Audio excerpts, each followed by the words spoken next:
سزار خوب چه ویژگی هایی داره؟ یه سالاد سزار خوب یه سالاد سزار خوبه در صورتی که یه سس خیلی خوشمزه و مخصوص خودش رو داشته باشه. تو این ویدیو با من همراه باشین تا با هم دیگه یه سالاد سزار بی‌نظیر رو آماده کنیم. من فریبا رجبی هستم، با آشپزخونه من خوش اومدین.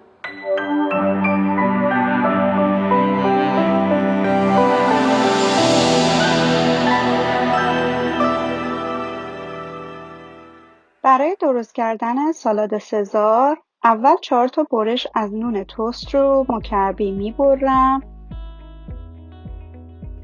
و 2 حبه سیر رو داخلش رنده میکنم.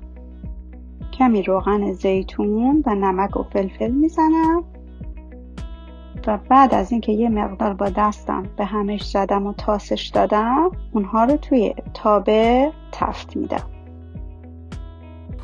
سیر و روغن زیتون تازه خودش یه عطر فوق‌العاده‌ای به تکه نان‌های ما میده که وقتی ما این تکه نان‌ها رو توی سالاد سزار ازش استفاده می‌کنیم به تنهایی یک لایه عطر و طعم فوق‌العاده به سالاد ما اضافه می‌کنه.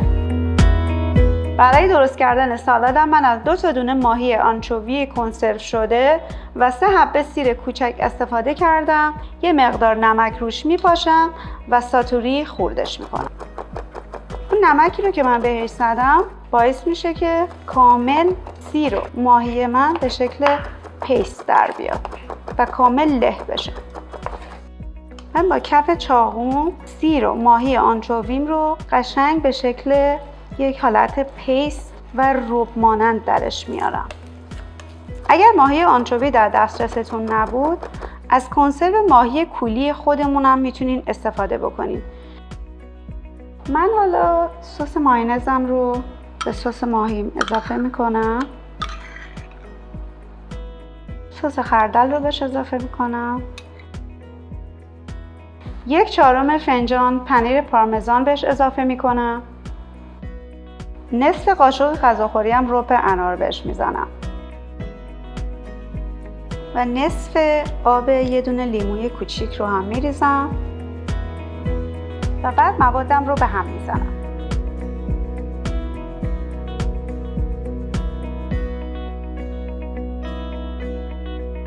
و در آخر نمک و فلفلش رو اندازه میکنم و حالا سس من آماده است.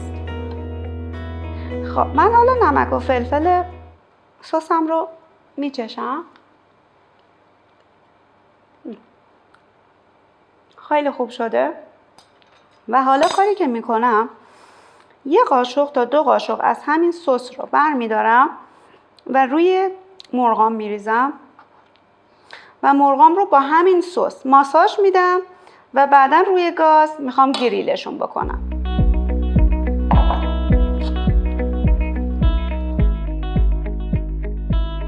ما وقتی که از سس سالاد برای مارینیت کردن مرغمون استفاده میکنیم باعث میشه که طعم مرغ ما و سالاد سزار ما یه هارمونی خیلی خیلی خوبی رو داشته باشن توی بشقاب وقتی که سروش میکنیم.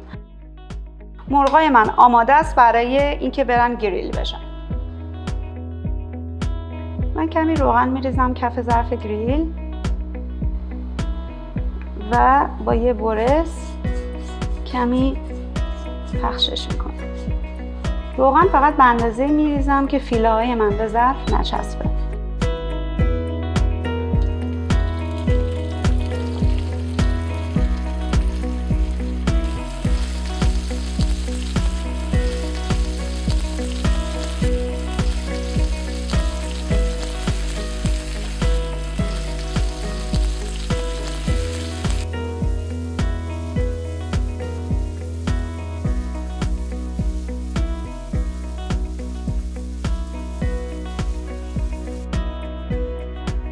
من برای سرهم کردن سالاد از قلب کاهوی رومین استفاده میکنم.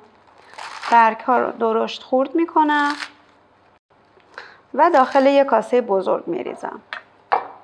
وقتی که کاهوامو خورد کردم و داخل کاسه ریختم سس سالادم رو بهش اضافه میکنم.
دوستان عزیز فارسی زبانم، یادتون نره که کانال یوتیوب من رو سابسکرایب بکنین و پیج اینستاگرام من رو فالو بکنین تا ویدیوهای بعدی رو از دست ندین. لایک و کامنت هم فراموش نشه. من مشتاقانه منتظر شنیدن نظرات مثبت و سازنده شما هستم.